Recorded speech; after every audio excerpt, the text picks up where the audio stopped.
जय हिंद दोस्तों, मैं सेबी पंजीकृत सलाहकार नहीं हूँ। यह वीडियो केवल शैक्षिक और सूचनात्मक उद्देश्य के लिए बनाई गई है।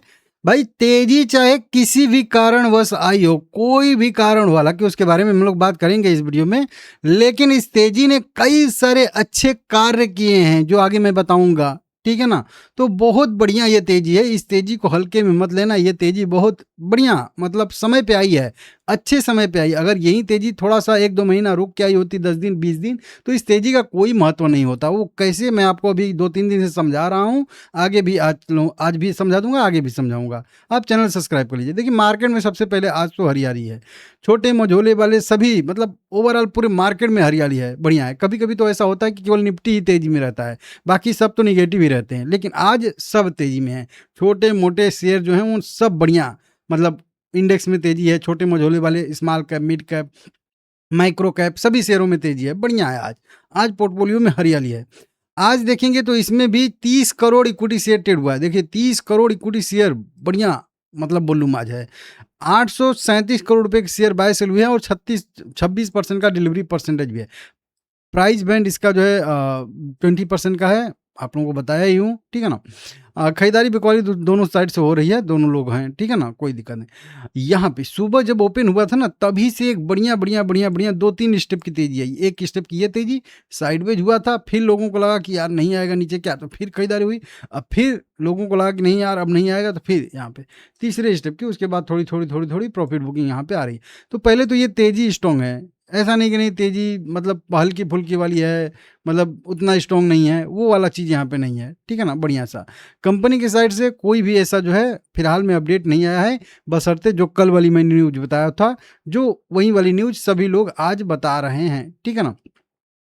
क्या न्यूज है यहाँ पे, 30 जून 2026 को कंपनी ने बताया था कि 4 कंपनियों का जो है उद्देश्य कंपनी ने बदल दिया है। अब वो चारों कंपनियां आर्टिफिशियल इंटेलिजेंट और जो है न्यू एज टेक्नोलॉजी में भी काम करेंगी। ठीक है ना। तो अब ये नई कंपनियां जो हैं, हालांकि कंपनियां पुरानी हैं, इनका नाम यहाँ पे चेंज किया गया है, नया नाम जो है यहाँ पे इनका मतलब रखा गया है।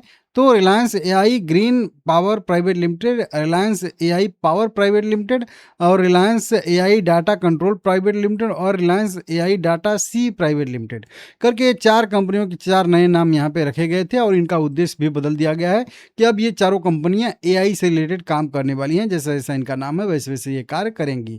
हालांकि बहुत सारा डिटेल इसके बारे में नहीं आया है, बस एक ही पीडीएफ आया है, एक ही पेज का, बस इतना ही। और इसी से मार्केट जो है कितना बढ़िया मोमेंटम कर रहा है। यहाँ पे देखोगे पूरे, अगर गूगल पे, तो सारी की सारी यही वाली न्यूज छाई हुई हैं कि यहाँ पे एआई और दूसरे उससे जुड़ी नई तकनीकी में कदम रखने के बाद रिलायंस के शेयर में उछाल।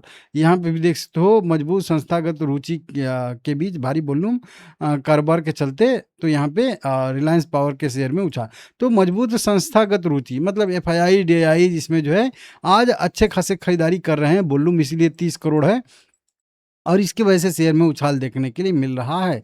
ठीक है ना। यहाँ पे दूसरे दिन भी उछाल जो है बढ़त जारी रहे है। इस तरीके से यहाँ पे कई सारे, मतलब वही वाली न्यूज़ को यहाँ पे घुमा फिरा के कई तरीके से लिखा गया। आज ये जो बताया जा रहा है ना कि संस्थागत निवेशकों की तरफ से खरीदारी आ रही है, वॉल्यूम बढ़ा है। देखिए, 2-2 करोड़, 3-3 करोड़, 4-4 करोड़ इक्विटी शेयर जो है यहाँ पे एक-एक बार में, 2-2 बार में, एक-एक बार में यहाँ पे सारे के सारे खरीदे गए हैं। ये बीच में था, ऊपर के साइड में देखेंगे 6 करोड़ यहाँ पे आ जाएगा, 2 करोड़, 6 करोड़, इस तरीके से यहाँ पे ऊपर देखिए, यहाँ पे large deal for Reliance power आज के लिए, और ये डेट एंड टाइप के साथ जो है कितना कितना इक्विटी शेयर कब कब खरीदा बेचा गया है, सब कुछ यहाँ पे मतलब दिया है। तो बढ़िया इक्विटी शेयर आज बाय हो रही है, इसकी वजह से शेयर में तेजी आ रही है, इसको आप लोग देख सकते हो। ठीक है ना। तो वही खबरें हैं छोटी मोटी। हाँ, कुछ वही मुझे लगा था कि कोई सीबीआई या ईडी की तरफ से कोई ऐसी खबर तो नहीं आ गई जिसकी वजह से कोई मतलब राहत वाली खबर की कोई केस जो है वो रद्द कर दिया गया हो, कोई जो अगर आरोप है उसमें वो सिद्ध नहीं हो पाया हो, ऐसा कोर्ट वोर्ट का आदेश तो नहीं आ गया है ना, जिसकी वजह से तो मैं बहुत मतलब अभी ये 45 मिनट आधे घंटे से रिसर्च कर रहा हूँ, देख रहा हूँ कि कहाँ से क्या कौन सी न्यूज आई है। तो कोई पॉजिटिव न्यूज इस तरह की नहीं आई है, मतलब सीबीआई, ईडी, सेबी, ये जो होते हैं संस्था जो अभी कार्रवाई कर रहे हैं रिलायंस पावर पे, रिलायंस इंफ्रा पे, रिलायंस कम्युनिकेशन पे, रिलायंस होम पे, तो उनके तरफ से कोई भी वैसा जो है मुझे न्यूज़ नहीं निकल के सामने आई है, ठीक है ना।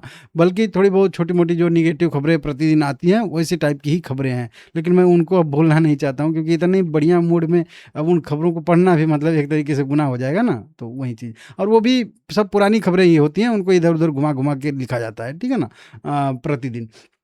तो कोई नेगेटिव खबर नहीं आई है और कोई राहत भरी खबर भी ईडी, सीबीआई या कह लीजिए सेबी की तरफ से, ये 3 संस्था कह लीजिए की तरफ से नहीं आई है, जिसकी वजह से तेज़ी ट्रिगर हुई हो। लेकिन फिर भी ठीक है, कैसे भी ये तेज़ी आई है, लोगों का मूड फिरा है, मार्केट का मूड देखते हुए, चाहे कैसे भी ये बढ़िया। अब ये तेज़ी क्या हम लोगों को बता रही है, या क्या इस तेज़ी से हम लोगों को फ़ायदा है? तो सबसे पहले तो 12.5% शेयर आपका ऊपर है, तो यही डायरेक्ट फ़ायदा है। लेकिन अब ये क्या कर दिया है कि हमारे रेंज के ऊपर गया है। देखिए, मैं नहीं जानता कि शेयर ऊपर जाएगा, नीचे जाएगा, किधर जाएगा, किधर नहीं जाएगा, ये हम लोगों को पता ही नहीं होता है, ठीक है ना। लेकिन ये पता होता है कि ये वाले लेवल और ये वाले लेवल के ऊपर नीचे क्या रहेगा, तो चांस किधर का सही रहेगा, गलत रहेगा। अभी आपको ये जब नीचे ब्रेकडाउन दिया था ना, तो देखिए ऐसा होता है कई बार कि फेक ब्रेकडाउन आप लोग सुने होंगे बहुत बार, ठीक है ना। लेकिन वो जब आपको एक्चुअल में देखने के लिए मिलता है, जब आप ऐसे देखोगे, ध्यान से देखोगे तब, ठीक है ना। जब ये 2 दिन ब्रेकडाउन दिया था, तभी मैं बोला था कि अगर इस रेंज के मतलब 26 रुपए के अगर ये नीचे रहता है बहुत ज़्यादा, ठीक है ना, ये वाली लाइन निचली वाली, सॉरी 25 रुपए 35 पैसे लेवल था। तो ये वाला लेवल पे मैं आप लोगों को बोला था कि अगर इस वाली लाइन के बहुत ज़्यादा दिन नीचे रहता है, तो फिर इसी लाइन को रिटेस्ट करेगा और फिर वहाँ से और गिरावट की संभावना बनेगी और फिर यह शेयर जो है नीचे के साइड में और ज़्यादा गिर के जो है 19 रुपए, 20 रुपए तक भी जा सकता है, क्योंकि अगला सपोर्ट यहीं पे बनेगा।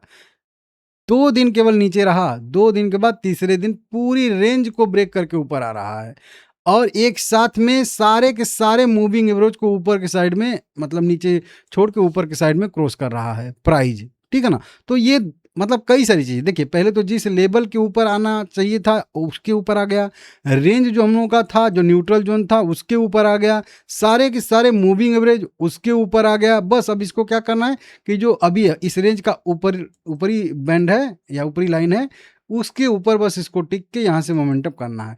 कल मैं आप लोगों को एक पैटर्न भी यहाँ पे समझा रहा था कि इस टाइप का एक पैटर्न जो है गिरावट में बनता है, फिर उसके बाद जो है वहाँ से एक तेजी टाइप का इस टाइप का पैटर्न बनता है। हाँ, कुछ कंपनियाँ तीसरे स्टेप के लिए जाती हैं, तो वहीं इस लाइन को रिटेस्ट करता और फिर यहाँ से अगली स्टेप की गिरावट इसमें आती, जो मतलब आई नहीं है फिलहाल में, ठीक है ना। नहीं तो कभी-कभी, नहीं तो रिट्रेसमेंट 2 ही स्टेप का होना चाहिए, या फिर पहला स्टेप है, पहला अगर तेज़ी का है तो यहाँ तो एक ही स्टेप होना चाहिए, दूसरे मतलब मोमेंटम में दूसरा स्टेप और तीसरे मोमेंटम में 3 स्टेप या 4 स्टेप भी हो सकते हैं, वो होता है। लेकिन यहाँ पे 2 स्टेप दिखाया था, तो कोई बात नहीं है, छोटा शेयर है वो दिखा सकता है। तो इस तरीके से अच्छा सा वॉल्यूम, तेजी, मूविंग एवरेज को ब्रेक करना, रेंज के ऊपर टिकना, ये सब जो है बढ़िया संकेत दे रहा है। बस अब इसके ऊपर अगर ये टिकेगा तो यहाँ से एक मोमेंटम 32 रुपये तक आ सकता है, ऐसी संभावना है। क्या खरीदना है, बेचना है, आपकी मर्जी। देखिए ये वाला पॉइंट तो 26 रुपये वाला लेवल मैं आप लोगों को बहुत पहले से ही बताया हूँ कि यहाँ पे ये 26 वाला जो कह लीजिए एक रेंज ही कह लीजिए, या ये रेंज जो है एंट्री का पॉइंट है। बस इसके नीचे जाएगा और सस्टेन करेगा तो फिर गिरावट का चांस रहेगा, नहीं तो इसके ऊपर रहेगा तो फिर कोई दिक्कत नहीं रहेगा। आपको भले ही ये 12% ऊपर दिख रहा है, लेकिन ये है अपने जो है मेन मतलब लेवल पे ही, ठीक है ना। इसको आप लोग देख लीजिएगा, समझ लीजिएगा। बस निगेटिव खबरें इसमें आती रहती हैं, ये बस दिक्कत रहता है कि ये तेजी कितना सस्टेन करेगा, इस पे क्वेश्चन मार्क रहेगा। ठीक है, देखता हूँ कोई अगर बढ़िया खबर आई होगी तो उसको मैं कवर करूँगा। लाइक करिए, चैनल को सब्सक्राइब करिए सभी लोग, ठीक है ना। और आप क्या सोचते हैं इस तेजी के बारे में? ये क्या हम लोगों को बस एकदम ललचाने के लिए है तेजी, या फिर एक्चुअल में ठीक ठाक तेजी है? कमेंट करके बताइएगा, ठीक है ना।